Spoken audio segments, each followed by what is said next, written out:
केतनन के मैया तू ता लाटरी लगावलू। एक जून खाए वालन के सेठ तू बनावलू।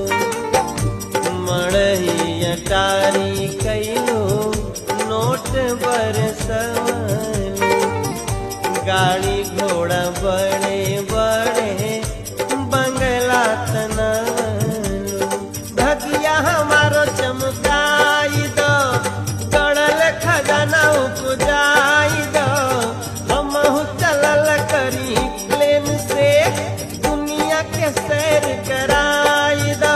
सोना चांदी से अटारी भरी दे, लड़का दुआरिया पे खाड़ बा।